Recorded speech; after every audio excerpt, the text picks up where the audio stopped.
अभिवादन स्वीकार कीजिए। ब्रजेश मिश्रा का आप देखना शुरू कर चुके हैं द डिबेट। बहनों भाइयों, चुनाव की तैयारी राजनीतिक दलों ने शुरू कर दी है।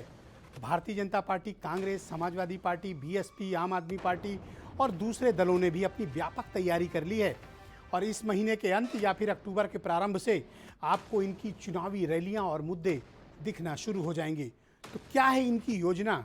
आज हम इस विषय पर चर्चा करने के लिए एकत्र हुए हैं। बहनों भाइयों, उत्तर प्रदेश का चुनाव किसी भी राजनीतिक दल के लिए जीवन और मरण का प्रश्न होता है। उत्तर प्रदेश का चुनाव किसी राज्य का चुनाव नहीं, बल्कि मैं हमेशा कहता हूं ये राष्ट्रीय चुनाव होता है, ये देश का चुनाव होता है, क्योंकि यहीं से निकली हुई ताकत और उत्तर प्रदेश के राजनीतिक क्षमताओं के दम पर ही राजनीतिक दल दिल्ली में हुकूमत करते हैं। 2024 भी दूर नहीं है, इसलिए सबके लिए उत्तर प्रदेश एक ऐसी प्रयोगशाला के तौर पर उभर कर सामने आया है जहां हर कोई जीतने के लिए लालायित है। यहाँ हार का मतलब खत्म होना और हार का मतलब राजनीतिक तौर पर सफाया हो जाना। इस बार सभी राजनीतिक दलों के लिए उत्तर प्रदेश में डू और डाई, करो या मरो की सिचुएशन है। कुछ पार्टियां बन जाएंगी, कुछ इतिहास से खत्म हो जाएंगी और कुछ पहले से ज़्यादा ताकतवर हो जाएंगी और कुछ नए क्षेत्रीय छत्रप उभर कर सामने आएंगे। क्योंकि उत्तर प्रदेश की राजनीति में जो कुछ भी तेजी से घटनाक्रम बदल रहे हैं वो इस बात को इंगित करते हैं कि जनता के मन में क्या चल रहा है। राजनीतिक दल उसकी नब्ज टटोलने में अब तक नाकाम है।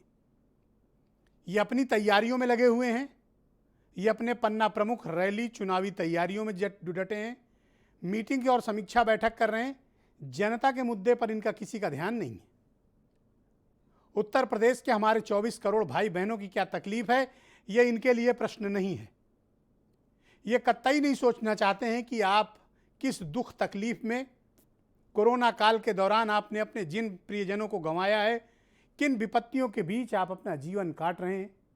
आर्थिक मंदी, बढ़ती हुई महंगाई, बेरोजगारी, इन सब के बीच आपका जीवन कैसा चल रहा है, इसकी इनको फिक्र नहीं है।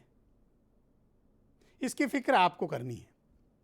इसलिए मैं कहता हूं कि इन राजनीतिक दलों को अंदाजा ही नहीं है कि हमारे 24 करोड़ उत्तर प्रदेश के भाई बहन क्या सोच रहे हैं, उनके मन में क्या चल रहा है और वो कैसा उत्तर प्रदेश चाहते हैं। भारतीय जनता पार्टी तैयारियों के दृष्टिकोण से पूरी ताकत के साथ, जैसा कि वो बंगाल में चुनाव लड़ने गई थी, उत्तर प्रदेश में भी चुनाव लड़ने आ रही है। प्रधानमंत्री पूरी ताकत से आ रहे हैं। हर महीने उनके 2 सरकारी कार्यक्रम लगेंगे। इसके अलावा उत्तर प्रदेश में चुनाव तक उनकी 30 से ज़्यादा रैलियां लगेंगी। 50 से ज़्यादा चुनावी सभाएं गृह मंत्री अमित शाह करेंगे। मुख्यमंत्री और दूसरे स्टार प्रचारकों के कार्यक्रम अभी बाकी हैं। उत्तर प्रदेश की भारतीय जनता पार्टी का नेतृत्व चाहता है कि मोदी और शाह अधिक से अधिक रैलियां यहां पर संबोधित करें, अधिक से अधिक कार्यक्रम वो एड्रेस करें। ऐसा उत्तर प्रदेश की बीजेपी चाहती है। आज सरप्राइजिंगली एक दिन पहले ही अपने घोषित कार्यक्रम को छोड़कर प्रियंका गांधी लखनऊ आ गई हैं। अगले कुछ दिन वो लखनऊ में हैं और रात भर उनकी बैठकों का क्रम जारी है। संगठन उन्होंने ज़रूर खड़ा कर दिया है, लेकिन राजनीतिक तौर पर वो कितने ताकत पाई है उनकी पार्टी, ये देखने का विषय होगा। समाजवादी पार्टी 12 से ज़्यादा चुनावी यात्राएं निकाल चुकी है या निकाल रही है, या उनकी यात्राएं इस वक्त जारी हैं। विभिन्न समाज की, विभिन्न समुदायों की, यूथ की, शिक्षकों की, बेरोजगारों की और उनके जो अनुसांगिक संगठन हैं वो सब मैदान में है। महिला सभा भी मैदान में है। मायावती भी अक्टूबर के प्रारंभ से चुनाव मैदान में जाने वाली हैं। शुरुआत वो पंजाब से करेंगी, लेकिन फौरन बाद वो उत्तर प्रदेश को अपना बेस स्टेशन बनाएंगी। आम आदमी पार्टी ने सरप्राइजिंगली आज एक नया कदम उठाया है। एक्चुअली उत्तर प्रदेश में ब्राह्मण राजनीति सेंटर स्टेज पे आ गई है। बीजेपी के लाख रोकने के बावजूद ब्राह्मणों के भीतर का की जो बेचैनी है, हर पार्टी इस बेचैनी का राजनीतिक लाभ लेना चाहती है। तो आम आदमी पार्टी, जिसने सबसे प्रारंभ में ब्राह्मण उत्पीड़न, दमन और इनके इनकाउंटर्स और इनको जेल भेजे जाने के मुद्दे उठाए, आज फाइनली वो पूरे प्लान के साथ मीडिया में आ गए हैं। और संजय सिंह ने आज प्रेस कॉन्फ्रेंस करके ऐलान किया कि वो चाणक्य विचार सम्मेलन करेंगे उत्तर प्रदेश के 18 बड़े शहरों में। जी हाँ, चाणक्य विचार सम्मेलन। What is this?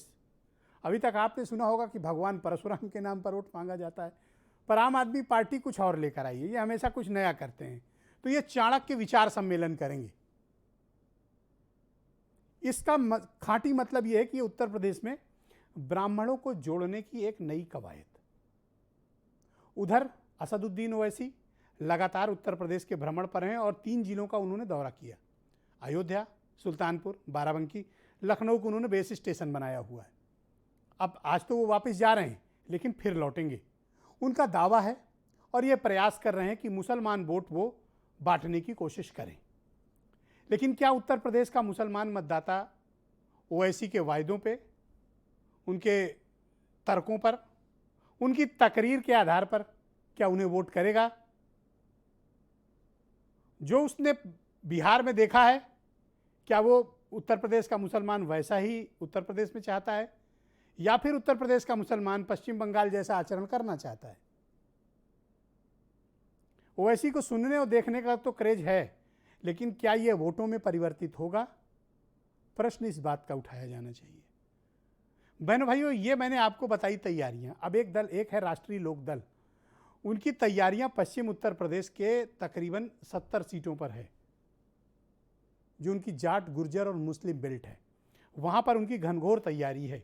उनकी तैयारी ऐसी है जो सार्वजनिक नहीं है, लेकिन उनका बहुत कुछ काम किसान आंदोलन और किसान पंचायतें कर रही हैं, किसानों की नाराजगी कर रही है। यह है उत्तर प्रदेश का इक्वेशन, जो मैंने आपको संक्षेप में बताने की कोशिश की। परिणाम क्या निकलेगा, यह अलग विषय है। मेरी चिंता बस इस बात की है कि मुझे आपकी फिक्र है, आपके बच्चों की फिक्र है, आपकी आने वाली पीढ़ी की फिक्र है। मैं चाहता हूं कि आपको अच्छी शिक्षा मिले, अच्छा स्वास्थ्य मिले, कोरोना जैसी बीमारी आए तो आपके बच्चों की तड़प तड़प कर मौत ना हो, जो इस वक्त डेंगू में हो रही है। आपको किफ़ायती रेट पर बिजली मिले, किसान भाइयों का अनाज सरकारी गोदाम में अच्छी कीमत पर खरीदा जाए, बेरोजगारों को नौकरी मिले, अच्छी सड़कें मिले, हमारे व्यापारी भाइयों को अच्छा काम धंधा मिले, महिलाओं को सुरक्षा मिले, कानून व्यवस्था बेहतर हो, उद्योग धंधा ठीक चले। हम एक ऐसा उत्तर प्रदेश चाहते हैं। हमें ऐसा अच्छा उत्तर प्रदेश कौन सी पार्टी देगी, हमें फोकस इस बात पे करना है। और मैं फिर आपको आगाह करना चाहता हूं, ये जो मैंने अभी आपको बताया, इस पर ये राजनीतिक दल चुनाव नहीं लड़ना चाहते, कोई भी नहीं। इस पर चुनाव आपको लड़ना है। इस बार जनता बनाम राजनीतिक दल चुनाव होना चाहिए।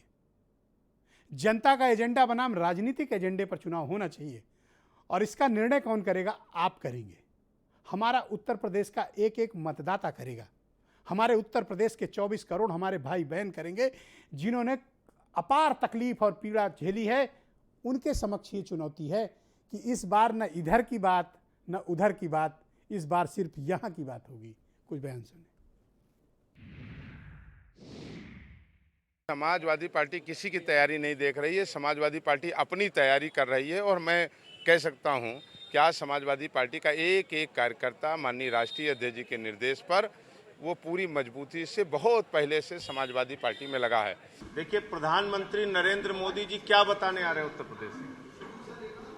4.5 साल के अंदर उत्तर प्रदेश में किसान की आत्महत्याओं का जवाब देंगे क्या वो? 6 साल, 8 साल, 10 साल की बच्चियों का जो बलात्कार हुआ, पिछड़ों का जो अपमान हुआ, दलितों का जो अपमान हुआ, ब्राह्मण समाज के लोगों की एनकाउंटर और हत्याएं हुई, क्या बोलेंगे ये लोग?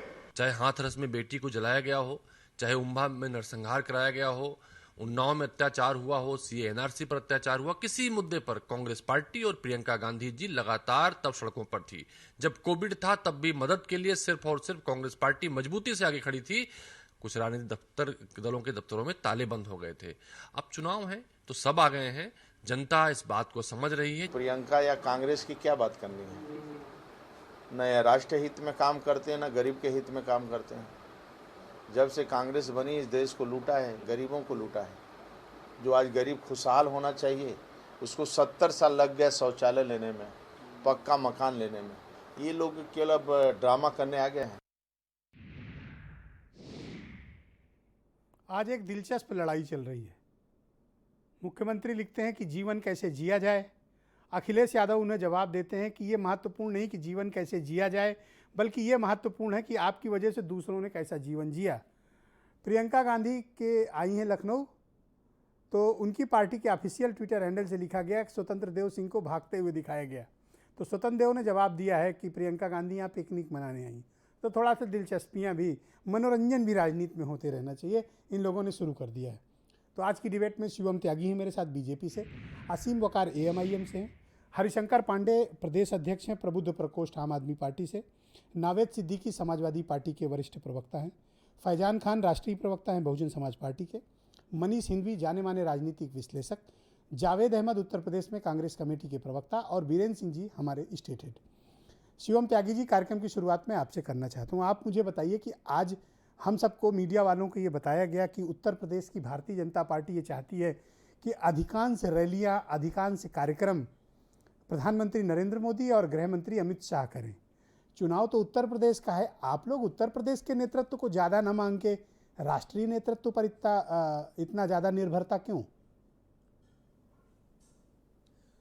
ब्रजेश जी नमस्कार, और सभी को नमस्कार। मैं सबसे पहले एक चीज कहना चाहता हूं कि जैसा आपने सवाल पूछा कि उत्तर प्रदेश का चुनाव है तो उत्तर प्रदेश के नेताओं पर भरोसा ना करके केंद्र के नेताओं पर क्यों?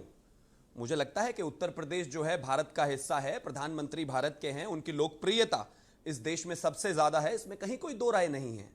अगर मैं बात करूं यहीं की भारत समाचार की, तो आप इस भारत समाचार के राष्ट्रीय चेहरे हैं, पूरा देश आपको प्यार करता है। आपने शुरुआत की और इसके बाद आपके स्टेट हेड आखिर में आकर उत्तर प्रदेश के बारे में बताएंगे। तो मुझे लगता है ये मसला एक्सेप्टेबिलिटी का है, कहीं कोई कमी उत्तर प्रदेश के मुख्यमंत्री की एक्सेप्टेबिलिटी में नहीं है। देश उनको प्यार करता है, हर जगह भारतीय जनता पार्टी के वो स्टार कैंपेनर बनकर जाते हैं, लेकिन प्रधानमंत्री इस देश के हैं, उनकी लोकप्रियता है, वो जनता के बीच में जाकर अपनी बातों को कम्युनिकेट बेहतर तरीके से करते हैं। और मुझे लगता है सबका अपना अपना अधिकार है, पार्टी चाहे कांग्रेस हो, चाहे समाजवादी हो, चाहे BSP हो, चाहे AIMIM हो, अधिकार पे शिवम जी सवाल नहीं उठा रहा। मेरा तात्पर्य यह है कि जिन्होंने 5 साल हुकूमत की, जनता के बीच जवाब देने उन्हें जाना चाहिए। वो जनता के बीच में ही होते हैं ब्रजेश जी, हमेशा। कोरोना के दौरान भी सबसे ज्यादा जनता के बीच में वही थे। वो एक अलग बात है कि महामारी थी, महामारी में सरकार और विपक्ष नहीं देखा जाता, सभी नेताओं को जनता के बीच में होना चाहिए था, लेकिन कितने नेता थे? कुछ लोग तो 4.5 साल बाद आकर अब प्रेस कॉन्फ्रेंस करना शुरू किए हैं। मेरा मानना यह है कि वो हमेशा ही जनता के बीच में रहे हैं। आप मुझे लगता है नाम सहित कहेंगे, आप किसके लिए कह रहे हैं? नहीं, मुझे लगता है कि जनता और आपका जो दर्शक है वो उतना सतर्क और उतना तेज है जो इस चीज को समझ ले कि मैं किसके लिए कह रहा हूं। लेकिन मेरा अपना मानना है कि जब हम महामारी के बीच में थे तो आपने देखा होगा, देश ने देखा, प्रदेश ने देखा कि आदरणीय मुख्यमंत्री जी वहां पर थे। जब कोई भी सिचुएशन रही तो वो हमेशा वहां पर रहे। और आपकी निर्भरता यानी भारतीय जनता पार्टी की निर्भरता 5 सालों में राज्य नेतृत्व से ज्यादा केंद्रीय नेतृत्व पर रहेगी, पक्का? मुझे लगता है कि किसी भी परिवार में जो मुखिया होते हैं, सबसे बड़े मुखिया होते हैं, उन पर निर्भरता होती है। उसके बाद आगे जो लोग होते हैं उन पर निर्भरता होती है। सब पर निर्भरता है, एक एक कार्यकर्ता पर निर्भरता है, ज्यादा और कम कुछ नहीं है। सबका अपना एक हिस्सा है और सब आकर वही अदा करेंगे। ऑलराइट, नावेद सिद्दीकी मेरे साथ मौजूद हैं, समाजवादी पार्टी के सीनियर स्पोक्स पर्सन हैं। नावेद जी, बहुत स्वागत आपका। मैं जानना चाहता हूं कि समाजवादी पार्टी चुनावी तैयारियों के क्रम में कहां खड़ी है? आपके पास कौन से कैंपेनर हैं? आप क्या करने वाले हैं? दूसरा, आप देख रहे हैं कि भारतीय जनता पार्टी केंद्रीय नेतृत्व दिल्ली से नेता लेकर आ रही है, आपके पास क्या है? ब्रिजेश भाई, बहुत अच्छा सवाल आपने किया है और ये बहुत होशियार लोग हैं भारतीय जनता पार्टी के। अगर हम बता देंगे अरे कि तो हम आप क्या कौन से करने सीधे वाले साधे हैं, हैं? तो वो ठीक नहीं रहेगा। हम ऐन मौके हम ऐन मौके पे इनको दांव देंगे। देखिए इनको, देखिए इस बार ब्रिजेश भाई है ये कि जनता जो है इस बार स्वास्थ्य सेवाओं के ऊपर, इस बार जनता जो है वो नौकरी के ऊपर, रोजगार के ऊपर, रोटी के ऊपर, और जो नौकरियां नहीं मिली, विकास मेन एजेंडा है। तो इस बार विकास के ऊपर चुनाव होगा, डेवलपमेंट पे होगा। आपने देखा होगा बहुत से लोग जो है, बड़े बड़े नेता, बड़े बड़े राजनेता, आप कहते हैं कि फला नेता ने ये कहा, एक बाबा ने ये कहा, एक गुरु जी ने ये कहा, सब ने कुछ ना कुछ कहा। लेकिन हमें फक्र इस बात का है कि हमारे जो राष्ट्रीय अध्यक्ष हैं उन्होंने कहा नहीं, उन्होंने किया। फकत यही एक ऐसे नेता हैं जिन्होंने किया। तो आज लोग जानते हैं आप जो मुद्दे गिना रहे हैं, जनता के मुद्दे की इस आधार पर चुनाव लड़ेंगे आप। लेकिन मैं ये पा रहा हूं कि विभिन्न राजनीतिक दल, यहां तक कि आपका भी दल, आपकी भी पार्टी, जाति, पंथ और मजहब के आधार पर ही उत्तर प्रदेश में राजनीति इस वक्त हो रही है। कोई भी पार्टी उठाकर आप देख लीजिए, जातियों के सम्मेलन चल रहे हैं या जातियों के नेताओं को उनके जातियों के बीच भेजा जा रहा है। मैं ये कह रहा हूं कि जनता के मुद्दों पर आप लोग बात क्यों नहीं करना चाहते, और मैं ये सभी के लिए कह रहा हूं, सिर्फ आपके लिए नहीं।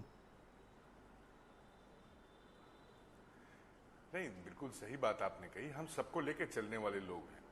मैं हमेशा यही कहता हूं कि हमारा एक ही मोटो है, और वो है हयात लेके चलो, कायनात लेके चलो, चलो तो सारे जमाने को साथ लेके चलो।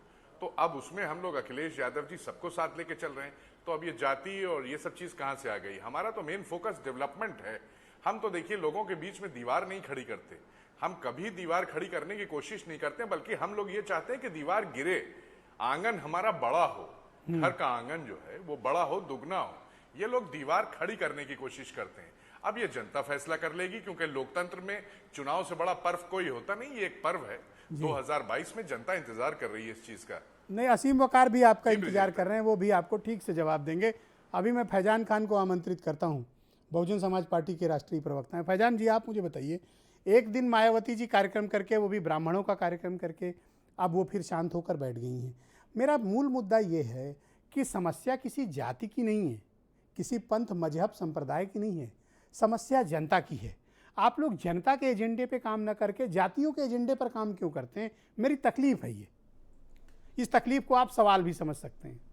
ब्रजेश भाई, मैं सबसे पहले आपको बता दूं, जो आपने कमेंट किया कि वो सिर्फ ब्राह्मण सम्मेलन था, वो हमारे पहले चरण का प्रबुद्ध वर्ग का समापन था, जो दूसरे चरण में ये प्रबुद्ध का मतलब क्या होता हो सकता है? मैं ही कम समझ वाला हूं तो समझा दो मुझे। नहीं, एक और प्रबुद्ध प्रकोष्ठ आज हमने बिठाया है, आज फैसला हो जाएगा। नहीं, फैसला हो जाएगा। जो बेसिकली आप कहना चाह रहे हैं ब्राह्मण समाज के बारे में, कि उस समाज को लेकर प्रबुद्ध वर्ग जो सारे पार्टियों में हाईलाइट हो रहा है, और जब से हमारे माननीय सतीश चंद्र मिश्रा जी ने स्टार्ट किया तो सारे दलों को लगा कि भैया हम लोग क्यों पीछे रहें, भारतीय जनता पार्टी कोई काम किया नहीं अपने 4.5 साल 5 साल में, तो वो भी स्टार्ट कर दिया। समाजवादी पार्टी भी स्टार्ट कर दिया। उन्हें इतना भी अकल नहीं था कि नकल के लिए भी अकल की ज़रूरत पड़ती है। बहरहाल वो उनका अपना मुद्दा है, कब क्या स्टार्ट करते हैं। मैं, आपने जो सवाल मेन पूछा कि आपने उसके बाद रोक दिया, आपको शायद ब्रजेश जी मैं ये बता दूं कि आप ये देखेंगे कि आज भी आदरणीय बहन कुमारी मायावती जी ने सबको आगाह किया है, जनता को और सरकार को भी घेरा इस बात पर कि स्वास्थ्य सेवाएं, हमने जाति का बात तो नहीं उठाया, हमने स्वास्थ्य सेवाओं के बारे में बताया, और डेंगू बीमारी को लेकर जो लापरवाही बरती जा रही है सरकार के द्वारा, उस पर आवाज उठाया। बहन जी सरकार से सवाल नहीं पूछती हैं, सलाह देती हैं। आप कोई भी ट्वीट उठा के तो आप बताइए विपक्ष क्या कर सकता है? आप बताइए, सलाह देने विपक्ष के लिए नहीं है, आप विपक्ष की सवाल भूमिका उठाने के नहीं, लिए सवाल उठाने के लिए है। आप बताइए क्या विपक्ष की मेरा काम भूमिका एक है? पत्रकार के रूप में तो आप सरकार सवाल को करें। सलाह देना नहीं है, मैं सरकार का नहीं, तो सलाहकार हम नहीं हूं। हम विपक्ष के मैं रूप में मीडिया हूं, हैं। मैं पत्रकार हूं, मेरा काम सरकार से भाई, सवाल पूछना इसे- है। इसे- आप विपक्ष हैं, इसे आप सरकार से आदरणीय सवाल बहन जी का पूछिए। सलाह भी आप ये समझिए और सरकार सवाल को भी सलाह समझिए। मत दीजिए। नहीं, हम सलाह नहीं दे रहे हैं, हमारा सवाल था, तभी तो हमने एक आध स्वास्थ्य के ऊपर सवाल ही तो किया उनसे। जी। स्वास्थ्य सेवा पे सवाल किया, शिक्षा पे सवाल किया। आप आप कह रहे हैं कि आदरणीय बहन जी बैठ गई, लगातार वो कोऑर्डिनेटर जिलाध्यक्षों की मीटिंग ले रही हैं, सब लोग, सारे पार्टी के वर्कर जितने भी कार्यकर्ता हैं, सब लोग अपने कामों में लगे हुए हैं। मैं खुद 4 फैजान मंडल जी, का अगर मेरी बात आपको इतनी ही बुरी लग रही है तो जनता के एजेंडे पे काम करिए ना, मैं नहीं कहूंगा। हम तो कर ही रहे हैं, हम तो सर्वजन हिताय सर्वजन सुखाय पे ही कर रहे हैं। करोगे हम किसी ब्राह्मण जाति सम्मेलन विशेष पे नहीं। और कहोगे आप- हम जनता के एजेंडे पे ये काम बता कर रहे दीजिए, हैं। क्या हमने उन पे आवाज नहीं उठाई आरएसएस के प्रमुख पे? क्या किस समुदाय की हमने बात नहीं उठाई? हम तो सर्वजन हिताय सर्वजन सुखाय पे काम करते हैं। और किसान के मुद्दे पे, जिस किसान को आज समाजवादी पार्टी अपने उसमें समझ रही है कि हमारे पाले में आ जाएंगे, शायद इन्हें मुजफ्फरनगर का 2013 का दंगा याद नहीं होगा, जो इन्होंने वहां पे खाई बना के काम किया था। मैं शुक्रगुजार हूं और एहसानमंद हूं उन किसानों भाइयों का, जो राकेश टिकैत जी ने अपने मन से इस बात को कहा और हर हर महादेव और अल्लाह अकबर का नारा लगा के उस खाई को जो समाजवादी पार्टी ने काम किया था, वहां बंटवारे में आपके काम हिस्से किया। कुछ नहीं, वहां कद्दू कटेगा तो आपको कुछ नहीं मिलेगा। नहीं, अब ये आपका फॉर्मूला है। हमने उन किसान भाइयों के लिए काम किया तो हमें पूरा विश्वास है। ओके, मैं आपके दोस्त असीम वकार को आमंत्रित करता हूं। आजकल इनकी पार्टी और इनकी पार्टी के चीफ 19% जो मुसलमान हैं उत्तर प्रदेश के, उनके बंटवारे की लगातार कोशिशें कर रहे हैं। 3 जगह उन्होंने दौरा भी किया है। तो वकार भाई, ये बंटवारा कैसा चल रहा है? आपको इसमें बंटवारे में कितनी कामयाबी प्राप्त होती मिल रही है? नहीं सर, दौर अब बहुत अच्छा चल रहा है, बहुत शानदार चल रहा है। और आपके पत्रकार भेजे थे आपने, अपने रिपोर्टर्स, उन्होंने बताया होगा आपको जी कि औरतें और लड़कियां और बच्चियों ने छतों पर से दुआएं दी हैं, दुआएं मांगी हैं कि अल्लाह कामयाब करे MIM को, की असद साहब को कामयाब करे, और ये दुआएं इंशाल्लाह हम लोगों को बहुत आगे तक लेके जाएंगी। आपको शक नहीं होना चाहिए। नहीं, मैं क्यों शक करूंगा? दो शक करें चीजें मैंने नावेद बड़ी गौर सिद्दीकी, से फैजान खान, सर, मैं क्यों शक करूं? सर दो चीजें बड़ी गौर से कर सुनी। रही है, शायद ये नहीं बताएंगे। नावेद भाई हमारे भाई हैं, उन्होंने कहा कि दिलों को जोड़ने वाले, दीवारों को गिराने वाले, बीच से दीवार हटाने वाले समाजवादी पार्टी। साहब घर में दीवार खड़ी कर ली आपने, तो आप बाकी लोगों की क्या बात करेंगे? आप समाजवादी पार्टी से और लड़ रहे आपने हैं BSP या से उत्तर पूछा प्रदेश में प्रबुद्ध- बीजेपी से लड़ रहे हैं? सर BSP से आपने पूछा प्रबुद्ध सम्मेलन क्या होता है, तो मैं बता रहा हूं, प्रबुद्ध के माने होते हैं विद्वान, अक्लमंद। तो इनके क्या जो प्रबुद्ध हैं वो दलित है ही नहीं, प्रबुद्ध वो बेवकूफ हैं। प्रबुद्ध इनके क्या सिर्फ ब्राह्मण है। मिश्रा जी हैं, शर्मा जी हैं, शुक्ला नहीं, जी इस तरह हैं, व्यक्तिगत टिप्पणियां पांडे आप ना जी करें। हैं, वाजपेयी जी हैं, सर व्यक्तिगत चतुर्वेदी टिप्पणियां ना जी करें। हैं, त्रिवेदी जी हैं, त्रिपाठी जी हैं, बाकी जिन लोगों ने पार्टी खड़ी की थी, जी, ब्रजेश जो जी, ये मिशन के समाजवादी लोग थे, पार्टी के वो प्रवक्ता इनके असीम प्रबुद्ध साहब नहीं को माने रोकिए। जाते। नहीं मायावती नहीं, जी ये प्रबुद्ध नहीं MIM मानती के आपको उनको। गलतफहमी एक भी ये दलित, कब हादसा हो गया? एक भी अरे मुसलमान, आप बहुत दिन एक से भी बैकवर्ड इनके प्रबुद्ध सम्मेलन में नहीं आया। इनके यहाँ आप प्रबुद्ध अपना जो है, वो अपना हम हिसाब इनके दो। प्रबुद्ध ना मुसलमान आपकी पार्टी और आपकी पार्टी के चीफ के ऊपर आरोप लग रहा है कि आप उत्तर प्रदेश में मुस्लिम मतों का किसी के इशारे पर बंटवारा करने के लिए घूम रहे हैं। किसी के इशारे पे नहीं सर, भारतीय जनता पार्टी के सर, मैं खुलेआम सर, कह रहा फैजान भाई, सर, आप सर, तो सर, सब बड़ी धोती बढ़िया, नावेद खोलने भाई पर बैठे तो हैं। आमादा रहते हो। रुक जाओ जरा, सवाल तो अरे पूरा हो सुन तो जाने लीजिए दो। सर। बड़ी बेचैनी नहीं है सर, फैजान सवाल को। सुन लिया आपका, मेरा नहीं सर, बेचैनी इस बात की है। बोल लेने दो जब- नसीम जब- वकार को, एक जब- सेकंड रुक जाओ। जब पहले आदरणीय राउंड में मुख्य- इंटरप्ट नहीं करते ना, नहीं, मैं प्लीज कह रहा हूं, आदरणीय मुख्यमंत्री जी के पास कुछ नहीं बचा, प्लीज। उन्होंने कहा कि भैया मैं आगे निवेदन बचा कर रहा लो। हूँ, कृपया रुकें, ऐसा ना करें। वकार भाई को बोलने दें। वकार भाई बोलिए। देखिए, रुदौली गए थे, रुदौली में भारतीय जनता पार्टी के यादव विधायक हैं और समाजवादी पार्टी के मुस्लिम विधायक हार गए, और बाराबंकी गए थे जहां पर समाजवादी पार्टी के सुरेश यादव विधायक हैं। तो ये बात क्लियर हो गई कि जहां मुसलमान को टिकट दिया समाजवादी पार्टी ने, वहां यादवों ने बीजेपी को वोट दे दिया, और जहां समाजवादी पार्टी ने यादव को टिकट दिया, वहां मुसलमानों ने यादव को वोट दिया। तो साहब, मुसलमान तो सर झुकाकर वोट कर रहा है, यादव बीजेपी को वोट कर रहा है। तो आपके आप ऊपर क्यों ये नहीं लोग कहते आरोप यादव क्यों लगा रहे हैं? बीजेपी का फैजान एजेंट है? खान ये आरोप क्यों लगा रहे हैं कि आप नहीं, बीजेपी सर, के कहने सर, पे सुनिए। वोटों का बंटवारा चाहते हैं? फैजान को क्या पड़ी इस तरह का आरोप लगाने नहीं की? सर, कमाल है सर। नहीं, मैं पूछ रहा हूं, मायावती जी ने पहली सरकार किसके साथ बनाई थी समाजवादी से हटकर? कल्याण सिंह जी के साथ। दूसरी बार सरकार बनाई बीजेपी के साथ। तीसरी बार सरकार बनाई बीजेपी के साथ। 2003 और 4 का जो चुनाव था, जिसमें नरेंद्र मोदी के साथ मंच पर खड़े होकर बीजेपी का प्रचार किया, मायावती जी ने मेरठ में ऐलान किया कि मुसलमान कट्टरपंथी ना जीतने पाए, इसलिए मैंने अपना दलित वोट बीजेपी को दे दिया। और साहब, बीजेपी के एजेंट हमें 3 बार सरकार बनाएंगे, ये मोदी का प्रचार करेंगे, ये मुसलमान जीतने ना पाए, अपना वोट बीजेपी को दे देंगे, लेकिन बीजेपी के एजेंट हैं हम। भाई साहब, जब अब की से ठीक है, मैं नेक्स्ट मुसलमान राउंड में लोग कुछ नहीं और हैं। सवाल हैं, वो मैं आपसे नेक्स्ट राउंड में फैजान ले साहब से लूंगा। पूछ लीजिए। नहीं, मैं- फैजान साहब से नहीं, मैं पूछूंगा, फैजान निश्चित साहब से पूछूंगा। पूछ लीजिए। आप एक सेकंड रुकें। इसमें मेरा डिबेट को इसमें तसल्ली से मेरी चलाने कौन दें। सी बात झूठी है? डिबेट तसल्ली चलाने दें। हरिशंकर पांडे मेरे साथ मौजूद हैं। ये आम आदमी पार्टी के प्रबुद्ध प्रकोष्ठ के ताज़ा प्रदेश अध्यक्ष बने हैं। इनका परिचय ये है कि ये उत्तर प्रदेश में PCS अधिकारियों के संघ के अध्यक्ष रह चुके हैं, नौकरी से रिटायर हो गए। भाई, आप लोग, आज मैंने सुना कि कोई चाणक्य विचार सम्मेलन करने जा रहे हो। ये महापुरुषों के नाम का आप लोग राजनीतिक इस्तेमाल क्यों कर रहे हैं? और पांडे जी, इतनी उच्च सेवा में रहने के बावजूद आपका ये जातिवादी नज़रिया मुझे थोड़ा विचलित और बेचैन करता है। आप जैसे लोग अगर जातिवादी हो जाएंगे तो ये समाज कैसे आगे बढ़ेगा?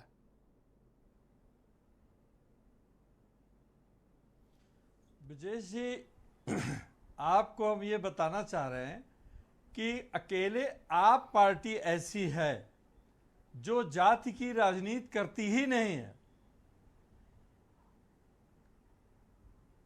दिल्ली जैसे संपन्न और पढ़े लिखे लोगों का जो समुदाय है जी उसने इनको 3 बार विजयी बनाया है। यहाँ पर जो प्रबुद्ध प्रकोष्ठ बना और जो ये चाणक्य सभा बनाई गई है, इसका उद्देश्य मात्र भारतीय जनता पार्टी को संदेश देना है कि अगर आप किसी भी जाति वर्ग का अपमान करेंगे और उसको बिना किसी कारण के उसकी हत्या करवाएंगे। अरे किस जाति का अपमान हो रहा है? आप कैसी बातें कर रहे हैं? आपके पास कोई ठोस तर्क है? कोई ठोस तर्क है? किस जाति का अपमान हो? कैसी बातें आप कर रहे हैं? हम अनाप शनाप आरोप लगाए जा रहे हैं। हाँ, हम नहीं, आपको नहीं, आप देखिए ब्रजेश जी, इसमें कोई कहने में कोई संकोच नहीं है कि ब्राह्मण जाति का अपमान हो रहा है। और ब्राह्मण जाति अगर मान लिया हम दुर्भाग्य या सौभाग्य से ब्राह्मण हैं, तो इसका यह मतलब नहीं है कि ब्राह्मण की हम बात ही नहीं करें। हमने ब्राह्मण के नाम पे वोट नहीं मांगा है। हमने बस इतना कहा है कि ब्राह्मण जाति पर सबसे ज्यादा अत्याचार हुआ। और ब्राह्मणों में आपने कम सुना होगा कि ब्राह्मण का अगर कोई अपराधी है, पहली चीज तो अपराधी को जिस तरह से मारा जाता है यहाँ, वो असंवैधानिक है। उदाहरण के तौर पर विकास दुबे को दुर्दांत अपराधी बताया गया था, लेकिन आप जरा सोचिए कि जिसके साथ 100 पुलिस वाले थे, वो आदमी बीच में बैठा हुआ किसी की रिवॉल्वर खींच लेता है और भाग जाता है। ठीक है, आपने उसको मार दिया। उसके बाद अब आप बताइए कि उन 100 पुलिसकर्मियों को निलंबित क्यों नहीं किया आपने, जो इतने कमजोर हैं कि वो एक अपराधी के लिए आप इतने जातिवादी हो जाएंगे? 38 साल आपने सेवा की उत्तर प्रदेश में, अब आप जातिवादी बातें कर रहे हो। लौट कर अभी आप ये कह रहे थे कि आम आदमी पार्टी जाति की राजनीति नहीं करती, पर खुलेआम आप ब्राह्मण ब्राह्मण चिल्ला रहे हो, बिना मेरे पूछे चिल्ला रहे हो। नहीं, ब्राह्मण नहीं कर। आप जरा मिश्रा जी एक चीज सोचिए कि विकास दुबे के साथ जो कुछ हुआ वो चलिए एक बार उसको जस्टिफाई कर दें, लेकिन ये बताइए कि उसकी भतीजा जो 16 साल का है, उसकी बहू जो अभी 3 दिन पहले आई है, उनकी माँ, उनकी पुत्री, उनकी नौकरानी, आप सबको अपराधी बना देंगे। ये इतना खराब ट्रेंड है कि अगर इस तरह की व्यवस्था रहेगी तो हर आदमी कितना दुखी और अपमानित होगा। नहीं, मुझे लगता है कि आप लोग पार्टी ने आज चाणक्य जैसे महापुरुष के नाम का राजनीतिक दुरुपयोग करने की तैयारी कर रहे हैं। नहीं, हमने चाणक्य के संदेश को इनको देने की कोशिश की है। जरा आप 2 मिनट सुनिए। चाणक्य ने घनानंद को, जो राजा थे, उन्होंने इनका अपमान किया था बस।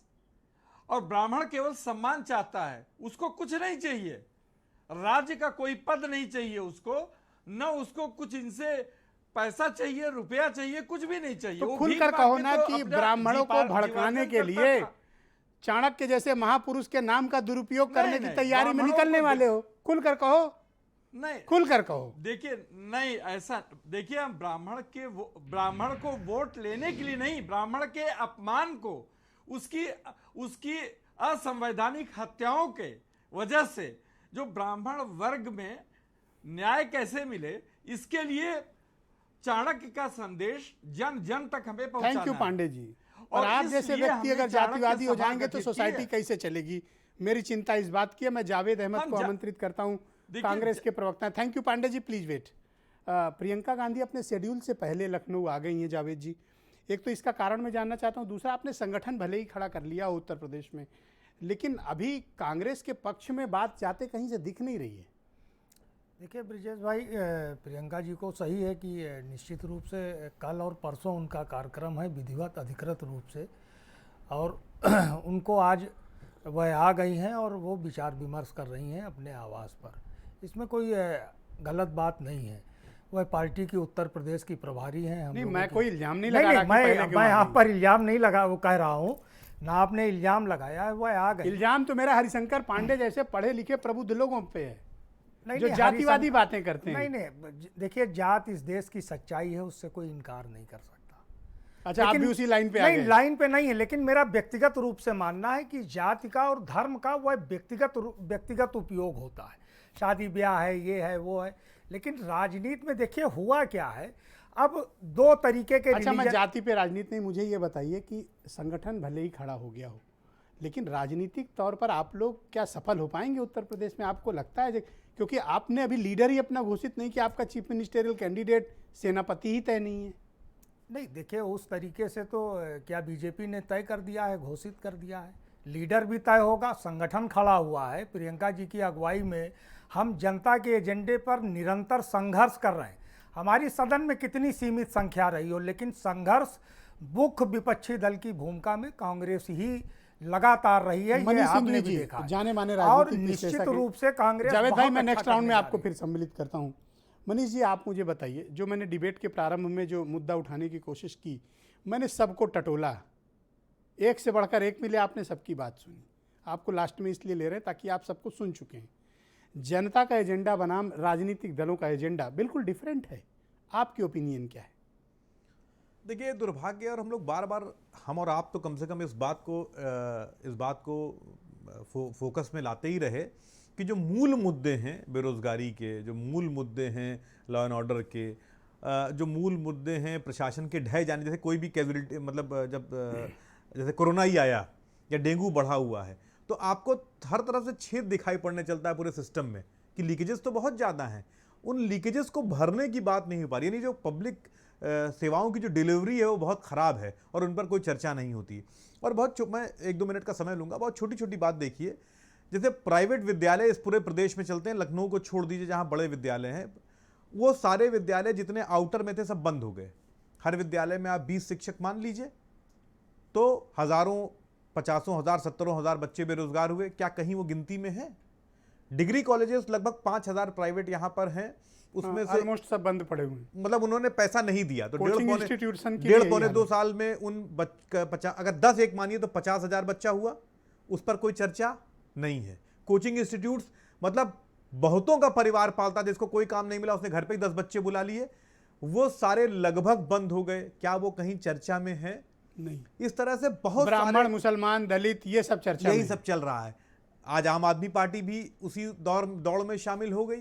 देखिए, मतलब आपको अचरज नहीं हुआ? नहीं, मुझे बहुत अचरज हो रहा है कि मतलब जब अरविंद केजरीवाल जी दिल्ली में चीफ मिनिस्टर बने थे तो एक आशा ये जगी थी कि कुछ बदली है राजनीति। हाँ। जो सामान्य लोग सड़क पे चलते हुए हैं, वो भी विधायकी का चुनाव लड़ रहे थे एक डेवलपमेंट के मुद्दे पर, ये फैक्ट है। और आके यहाँ इनको और आज हम पंडितों की पहुंच पॉलिटिक्स गए। करने आए। जी, नहीं, वो देख रहे हो, नहीं, वो 38 साल नौकरी किए हैं पांडे जी। आप संजय सिंह जी की सारी वो देख लीजिए, कहीं ना कहीं जातियों का पुट आने लगा है। खैर, उनकी अगर आप ध्यान करो तो सबसे पहले ये जो ब्राह्मण का वितंडावाद है जी, ये किसने फैलाया? संजय सिंह के ही तो फैलाया नहीं, होगा। बिल्कुल बिल्कुल शुरू से ही वो हो रहा है वो। तो मेरे कुल मिलाकर कहने का मतलब है कि जो मुद्दे हैं जनता के, ये कहीं पीछे छूट जाते हैं और उसी जाति और उसी धर्म पर बार बार चुनाव होता है। और सारा समीकरण कैसे बैठता है कि वो संजय निषाद का स्टिंग ऑपरेशन हुआ तो उन्होंने क्या कह रहे हैं, और वो राजभर का हुआ तो वो क्या कह रहे हैं।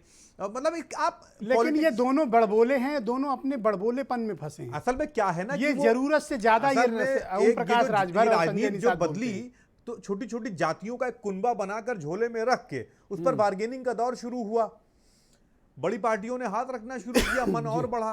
अब क्या है, मैंने कहा नहीं, यही जाति, यही धर्म, यही एक, ये जनता का एजेंडा नहीं चलने देंगे ना। जनता का कोई एजेंडा ही नहीं है ना किसी। आप जैसे जैसे राजनीति बढ़ेगी, आप और भी, पर हम आप जैसे लोग कोशिश करेंगे कि जनता के एजेंडे कोशिश पर करते चुनाव रहेंगे लगातार की बात हाँ। हो, ये ब्राह्मण करें, हम आप जनता करें। बात हो कि क्यों आम आदमी 7.5 रुपया बिजली देगा, क्यों आम आदमी 7.5 रुपए यूनिट बिजली देगा। आप अगर नहीं संभाल पा रहे हो विभाग, आप चोरी नहीं रोक पा रहे हो, तो हम क्यों पे करेंगे? लेकिन कोई इस पर चर्चा नहीं, ये बात किसी ने पूछी भी नहीं ना, कहीं की चर्चा में ही नहीं है। ओके, बीरेन जी भी आ गए डिबेट में। भाई बीरेन जी, ये दो बड़े नेता उत्तर प्रदेश में घूम रहे हैं, संजय निषाद और ओम प्रकाश राजभर, दोनों का स्टिंग हो गया, फंस गए, क्या मामला है? इन लोगों का इतना बोलते क्यों हैं ये लोग? देखिए, स्टिंग ऑपरेशन तो पहले भी होते रहे हैं और ये सब भड़ास है 5 साल से जो निकल नहीं पाई। सत्ता न पाने का दर्द, तकलीफ, पद न पाने का तो कहीं ना कहीं तो निकलेगा ही, और इसी बड़बोलेपन में ये फंसेंगे। संजय निषाद तो पहले से है कि वो कभी सपा के साथ रहते हैं, कभी भाजपा के साथ जाते हैं। दिल्ली में उनको खूब बैठा के मानवल होती है, लखनऊ में उनको भाव नहीं मिलता है। ये पता नहीं कैसी अजब सी राजनीति चल रही है, और ऊपर से वीडियो कैमरे में फंस गए। लेकिन अभी ये बात चल रही थी कि भाई ब्राह्मण का बड़ा सम्मान है, और ब्राह्मणों को लेकर तमाम सारे दल दावा कर रहे हैं, सारे दल। एक पिक्चर आई थी, ब्राह्मणों की हालत वैसे है, एक फूल दो माली, यहाँ एक फूल 6 माली घूम रहे हैं, 8-10 घूम रहे हैं। अब एक पांडे जी भी आ गए, देख रहे हो? हाँ, 38 साल नौकरी किए हैं, पीसीएस रहे हैं हमारे यहाँ, और अब ये जातिवाद फैला रहे हैं। तो अब वो ब्राह्मण खुद ही परेशान है, हल्ला खूब मचा रहे हैं, और पूछ कोई नहीं रहा है, और किसी माली के पास न खाद है न पानी है, बस आश्वासन पर वो पौधे को बड़ा करना चाहते हैं। बड़ी विचित्र सी स्थिति है। लेकिन उत्तर प्रदेश में अब एक मौसम देखने को मिल रहा है, नया चुनावी मेला है। पूरे देश में शोर मचा है कि यूपी चलो। अभी आज प्रियंका जी आई हैं, तमाम और सारे नेता इनके आ रहे हैं, देश के नेता भी आ रहे हैं, जिम्मेदारियां मिल रही लोगों को। अभी तो ममता आएंगी, नीतीश आएंगे, हेमंत सोरेन आएंगे, केजरीवाल आएंगे, पूरे देश के नेता आएंगे। अब कोई कहता है कि ये पैटर्न करने आए, कोई कहता हम पसीना बहाने आए हैं। भाई आज जो सत्ता में है उसकी हर बात बढ़ चढ़ कर चलती है, खूब सुनी जाती है, क्योंकि बड़े के आदमी के घर के छत पर बैठा हुआ कौवा भी मोर लगता है, और छोटे आदमी की बात को कौन सुनता है। तो कुल मिलाकर ये है। लेकिन महत्वपूर्ण बात यह है कि बीजेपी के पास एक बड़ा संगठन है, वो उनके बहुत बड़े बड़े नेता हैं जो पूरे ताकत से उत्तर प्रदेश में उन्होंने झोंक दिया है। अभी तो 11 तारीख से राष्ट्रीय अध्यक्ष उनके शुरू कर रहे हैं अभियान, फिर मोदी जी प्रधानमंत्री के जन्मदिन पर अभियान शुरू हो रहा है, वो अक्टूबर तक चलेगा। देखिए नेता जितने हैं, लेकिन देश में अगर कोई बिना जात पात के वोट देता है तो वो मोदी के नाम पे मिलता है। अब वो बीजेपी इसी वजह से जीत भी जाती है, लेकिन बाकी और दल हैं या जो नेता हैं वो सब अपने जातीय समीकरण साधते हैं, उसके आधार पर वोट लेते हैं और मांगते हैं और पाते हैं। अब उत्तर प्रदेश का जो चुनाव है ब्रजेश जी, वो विपक्ष की जो लड़ाई है उस पर बहुत कुछ निर्भर करता है, वो किस तरह से लड़ता है। और आज प्रियंका गांधी आई हैं, कांग्रेस का रुख भी उत्तर प्रदेश में ये निर्भर करेगा कि विपक्ष कैसे जीतेगा, खास तौर से समाजवादी पार्टी, क्योंकि अखिलेश यादव और समाजवादी पार्टी बीजेपी से सीधे टक्कर में हैं। अगर 10 में से 8 वोट विपक्ष का आप पूछिए तो वो बताएगा कि वो समाजवादी पार्टी की ओर उसका झुकाव है। अगर वहाँ पर मायावती की पार्टी और कांग्रेस और तमाम और विपक्षी दल ये वोट बांट देते हैं तो उसका सीधा सा लाभ भाजपा को मिलेगा। जी, हर पार्टी को हक है कि वो अपनी नीतियों के आधार पर वोट मांगे, लेकिन जो 5 साल की योगी की सरकार है उसकी सरकार में ब्राह्मण एक बहुत बड़ा इशू बना हुआ है। उन्होंने तमाम नेताओं को महत्व दिया, तमाम अफसरों को, ब्राह्मणों को महत्व दिया, लेकिन ये कमी पूरी नहीं हो पाती। ब्राह्मण ये मानने को तैयार नहीं है कि बीजेपी में उसको सम्मान हो रहा है या योगी की सरकार उनकी अपनी सरकार है। ये रह रह कर ये बुलबुला उड़ जाता है। बीजेपी इससे खुद को असहज महसूस करती है? बिल्कुल करती है, बहुत ज्यादा करती है, और यही वजह है कि 4 एमएलसी के नामों का वो ऐलान आज तक नहीं कर पाई। जी, इसके अलावा बीजेपी दाहिने बाएं से भी चुपचाप चल रही है। उत्तराखंड के राज्यपाल का इस्तीफा यूपी की राजनीति से अगर जोड़कर आप देखेंगे तो ओबीसी एससी वोट पर भी बीजेपी अलग से काम कर रही है। जी, तमाम सारे उनके पास हथकंडे हैं, हथियार हैं। अब लोगों को वो कैसे मनाते हैं कि भाई महंगाई 100 रुपया पेट्रोल डीजल के बजाय अगर हिंदू मुस्लिम की चर्चा करेंगे तो ज़्यादा फायदे में रहेंगे। तो अब ये देखिए जो कई सारे माली हैं, एक फूल 2 माली की जगह अरे एक फूल 36 माली भैया। तो जो चल रहा है तो मामला ही अलग है। ये भी तो अपने आप में क्या फूल बचाओ। ढक्या की गुल खिलाता है। हाँ, लेकिन अब ब्राह्मण सम्मेलन, प्रबुद्ध सम्मेलन, अब चाणक्य सम्मेलन। तो चाणक्य तो बहुत घुटे हुए थे राजनीति में, वो तो पटकनी देना और एक दूसरे को काटना, तमाम नए नए दांव पेच उनके पास थे। तो क्या हरशंकर पांडे जी भी वही दांव पेच आजमाएंगे, आम आदमी पार्टी? हालांकि देखिए, दिल्ली से लेकर अगर यूपी तक देखेंगे तो यूथ को आम आदमी पार्टी जो सोशल मीडिया पर है, जो संघर्ष कर रही है रोजगार के लिए, वो काफ़ी पसंद करती है जी। अगर इस पर और देखें। और अच्छा, उसके बाद अगर अब मैनिफेस्टो भी आने वाला टाइम है, बीजेपी भी इस पर निगाह रखे, कौन बिजली फ्री देगा, कौन लैपटॉप फ्री देगा, कौन मोटरसाइकिल बांटेगा, कैसे कैसे लुभाएंगे लोग, ये भी देखना होगा। जी बीरेन जी। लेकिन सारे समीकरण देखिए सब पर भारी।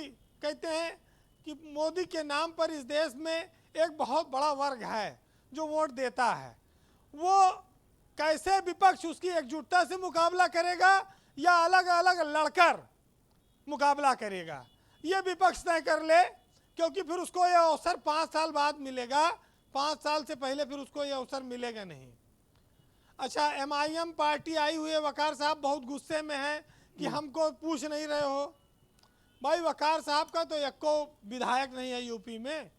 शिवपाल यादव विधायक हैं, राजा भैया 2 विधायक हैं, वहाँ भी कोई पूछताछ नहीं हो रही है। तो ये MIM कहे इतना नाराज है? ये बात भी लोगों को समझनी होगी। मैं तो कहता हूं कि पॉलिटिकल निगोशिएशन में वीरेंद्र जी को भेजा जाए, बेस्ट डील दिलाएंगे सबको। बहरहाल सियासत के तमाम सारे रंग हैं, वो देखने को मिलेंगे। नेता भी पैर छुएंगे जी। फिर आप 5 साल उनसे पूछ नहीं पाएंगे। तमाम सारी चीजें आप देखिए जी। कहते हैं कि सियासत की अपनी अलग एक जुबान है, और लिखा हो अगर इकरार तो फिर इनकार समझना। और कैसे कैसे हैं रहबर हमारे, कभी इस किनारे तो कभी उस किनारे। इस चुनाव में जी कत्ल तो सारे सिपाही होंगे, मगर सुरखरू जिले इलाही होंगे। बहुत बहुत शुक्रिया आपका वीरेंद्र जी, आपने बहुत दमदार बात कही। मैं शिवम त्यागी को आमंत्रित करता हूं डिबेट में, भारतीय जनता पार्टी के लीडर हैं। शिवम, मैं आपसे जानना चाहता हूं कि भारतीय जनता पार्टी ब्राह्मणों के मुद्दे पर ऐसा प्रतीत होता है कि राजनीतिक तौर पर बुरी तरह से फंस चुकी है। जितने भी विपक्ष के दल हैं ऑलमोस्ट सभी प्रबुद्ध सम्मेलन यानी ब्राह्मण सम्मेलन कर रहे हैं, और ब्राह्मणों की जो नाराजगी है उसका फ़ायदा उठाना चाहते हैं। आप खुद उस कम्युनिटी से हैं, आप क्या महसूस करते हैं कि ब्राह्मणों की नाराजगी का बीजेपी से कारण क्या है? देखिए ब्रजेश जी, बहुत शुरुआत में आपने सही समय पर जो आम आदमी पार्टी के नेता हैं उनको रोक दिया था। उन्होंने विकास दुबे को लेकर बात शुरू की थी। उन्होंने कहा कि ठीक है, एक दुर्दांत अपराधी, अगर उसको लेकर भी आप इसमें ब्राह्मण, ठाकुर और ये सब लेकर आएंगे तो किस तरह से काम चलेगा। दूसरी बात, जहां तक आपने कहा कि भारतीय जनता पार्टी इस चीज को लेकर कहीं संशय में है, बिल्कुल नहीं है। मैं तो कहता हूं करने चाहिए। आप प्रबुद्ध सम्मेलन कर रहे हैं, एक समय वो था कि आप ही की रैलियों में तिरक तराजू और तलवार के नारे लगते थे। खैर कोई बात नहीं, आखिरकार अब आप विशिष्ट मान रहे हैं, चाहे आप चुनाव की वजह से मान रहे हैं, चलिए ये भी ठीक है। लेकिन जिनको आप विशिष्ट मान रहे हैं वो अच्छी तरीके से बीजेपी से ब्राह्मण क्यों नाराज है, आप कारण क्या मानते हैं? नहीं, मैं बिल्कुल नहीं मानता कि बीजेपी से ब्राह्मण नाराज है, और ना ही होगा। अलग अलग तबकों की अलग अलग इंटरप्रिटेशन है ब्रजेश जी। एक जमाना यह भी रहा है और अभी भी है, लोग कहते हैं कि बीजेपी तो बढ़िया ब्राह्मण की पार्टी है। भारतीय जनता पार्टी इस देश की सभी तो ऐसा कह के आप भी तो जातिवादी काम कर रहे हैं जो हरिशंकर पांडे कर रहे हैं, आपने बनिया अलग से जोड़ दिया। नहीं, मैंने कहा ऐसा? आपने कहा ना कि बीजेपी ब्राह्मण बनिया पार्टी है। मैं बिल्कुल नहीं, मैंने नहीं कहा, आपने कहा है। नहीं, मैंने कहा नहीं, मैंने नहीं कहा। मैंने कहा कि ऐसा कहा जाता रहा है। मैं कहता हूं भारतीय जनता पार्टी इस देश की 36 बिरादरियों की सभी की पार्टी है। यहां पर सभी का सम्मान बराबर है, सभी की। पर ब्राह्मण क्यों नाराज हैं आपसे? ये लोग ब्राह्मणों को मुद्दा क्यों बना रहे हैं? नहीं माना जाता, नहीं, क्योंकि इनको लगता है कि चलिए शायद इसी बहाने से इनका कोई खाता खुल जाए। मैं तो कहता हूं शुभकामनाएं। हमारी सीधी भाषा में कहते हैं कि सतिये के पीछे झाड़ू लेकर भागते हुए। तो आप चाहते हो कि ये लोग ब्राह्मण सम्मेलन करें? करने वाले केजरीवाल, आपका मन भी कहता है कि ये लोग करें। मैं तो कहता, नहीं, मैं भारतीय जनता पार्टी अपने घटक दलों के साथ यानी कि एनडीए चुनाव में उतर रहा है। हम तो इसको मैं ऐसा करता हूं, मैंने टेलीफोन लाइन पर अभी संजय सिंह जी को जोड़ लिया है। आम आदमी पार्टी के उत्तर प्रदेश के प्रभारी हैं और राज्यसभा सांसद भी हैं। यही हैं वो जिन्होंने ब्राह्मणों को लेकर वितंडा फैलाया उत्तर प्रदेश में। संजय जी, स्वागत आपका। मैं आपसे जानना चाहता हूं कि आज आपने प्रेस कॉन्फ्रेंस में ऐलान किया कि आप चाणक्य विचार सम्मेलन करना चाहते हैं। मुझे ऐसा क्यों लगता है कि आप उत्तर प्रदेश में फिर एक बार जातिवादी राजनीति शुरू करना चाहते हैं? देखिए ब्रजेश जी, अगर प्रभात मिश्रा का इनकाउंटर फर्जी ढंग से किया जाएगा जिसके विरुद्ध एक भी एफआईआर नहीं था, तो उसका नाम बदल के मैं प्रभात यादव नहीं कर सकता। अगर खुशी दुबे को 3 दिन पहले की विवाहिता को जेल में सड़ाया जाएगा, रेखा अग्नोत्री जो विकास दुबे के यहाँ नौकरानी थी उसको बच्चे के सहित 1 साल से जेल में रखा जाएगा, अमर दुबे की मां को 1 साल से जेल में रखा जाएगा, हीरू दुबे की मां को जेल में रखा जाएगा, 4 ब्राह्मण परिवार की महिलाओं को एक बच्चे के साथ जेल में सड़ाया जा रहा है, तो मैं उनका नाम नहीं बदल सकता। पर आप तो आए थे उत्तर प्रदेश में राजनीति को बदलने और आपको सिर्फ ब्राह्मण समाज पे ही। मुझे अपनी बात पूरा कर लेने दीजिए, मुझे अपनी बात पूरी कर लेने दीजिए। इंद्रकांत त्रिपाठी अगर 1 हफ्ते पहले मुख्यमंत्री से गिड़गिड़ा के वीडियो बना रहे हैं कि मुझे अपने एसएसपी से बचा लीजिए, वो मेरी हत्या करा सकते हैं, और उनकी हत्या हो जाती है, तो ये मुद्दा है, ये मुद्दा उठना चाहिए। अगर निवेंद्र मिश्रा 3 बार के लोकप्रिय विधायक की हत्या हो जाती है और उनको न्याय नहीं मिलता, तो ये मुद्दा है। उनके बेटे को अनशन पे बैठना पड़ता है, ये मुद्दा उठाना पड़ेगा।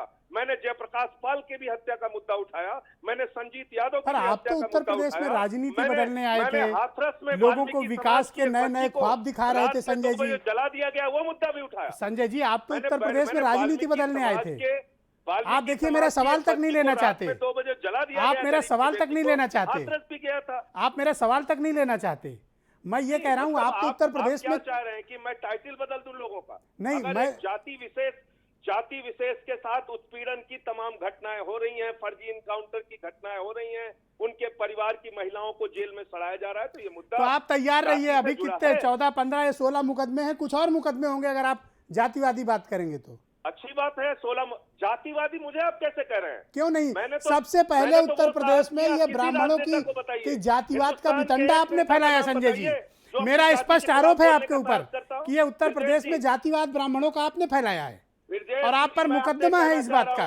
ब्रजेश जी, मैं आपसे कह रहा हूँ, चुनौती दे रहा हूँ, हिंदुस्तान के एक नेता का नाम बताइए जो अपने जाति के खिलाफ बोलने की हिम्मत करता हो। मैंने कहा कि जातिवाद नहीं होना चाहिए, एक नेता का नाम बताइए। तो आप ही ने एसटीएफ के बारे में अनाप शनाप बोला। आपने कहा स्पेशल ठाकुर फोर्स। आप ब्राह्मणों के उत्पीड़न के मुद्दे का राजनीतिकरण करते हैं। राजनीति के अंदर होना चाहिए, अपने जाति के खिलाफ भी जाकर सच बोलने का साहस होना चाहिए। तो आप तो बदलने आए थे ना यूपी। पूछ रहा हूँ आपसे, आप तो यूपी बदलने आए थे ना। नाम बताइए आप यूपी बदलने आए थे ना, और आप भी वही कर रहे हैं जो बाकी कर रहे थे। बात कर रहा है, स्कूल भी देखने गया, वहां भी गिरफ्तार कर लिया गया, 16 मुकदमे लगाए, पार्टी का दफ्तर बंद कर दिया, राष्ट्रद्रोह का मुकदमा लगाया। आप चाणक्य जैसे महापुरुष के नाम का दुरुपयोग कर रहे हैं संजय जी। नहीं, चाणक्य को आप जाति से कैसे जोड़ रहे हैं? चाणक्य ने क्या अपने जाति के ब्राह्मण व्यक्ति को क्या हिंदुस्तान का सम्राट बनाया था? आप बताइए ना मुझे। चाणक्य ने क्या अपने जाति के ब्राह्मण समाज के व्यक्ति को हिंदुस्तान का सम्राट बनाया था? उसकी लड़ाई लड़ी क्या चाणक्य ने? आप विकास सम्मेलन करो, बिजली सम्मेलन करो, ऑक्सीजन सम्मेलन करो, ये चाणक्य विचार सम्मेलन से आपका क्या तात्पर्य है? नहीं, चाणक्य के विचार क्यों राजनीति में नहीं प्रासंगिक है? अगर चाणक्य के वो विचार आज भी प्रासंगिक हैं जो उन्होंने उस जमाने में दिए सत्ता को सचेत करने के लिए, अच्छा अहंकार को मिटाने के लिए। संजय जी, मुझे अलाउ करें, बीजेपी के नेता एक सवाल आपसे करना चाहते हैं और मैं उनको परमिशन दे रहा हूं कि वो आपसे सीधा सवाल पूछें। Shivam, go ahead please. 18 अगस्त 2020 को उत्तर प्रदेश की सरकार का एक डेटा है जो कहता है कि 45 माइनॉरिटीज, 11 ब्राह्मण और टोटल कुल मिलाकर 141 एनकाउंटर हुए हैं। आप मुझे एक बात बताइए, ब्राह्मणों का आधार कहां रह जाता है? वहां तो टोटल 11 ही हैं। ये आपके कहने के बाद इस तरह का सवाल उठ रहा है। Sanjay ji, go ahead. क्या अपराधियों में भी अब हम जातियां शिवम जी से, हमारे भाई शिवम जी से मैं तो चाह रहा हूं सिर्फ एक प्रश्न आप पूछ लीजिए। प्रभात मिश्रा के विरुद्ध जब उसका इनकाउंटर हुआ, उसके विरुद्ध क्या एक भी मुकदमा था? क्या वो अपराधी था? क्या वो 12वीं में पढ़ने वाला बच्चा?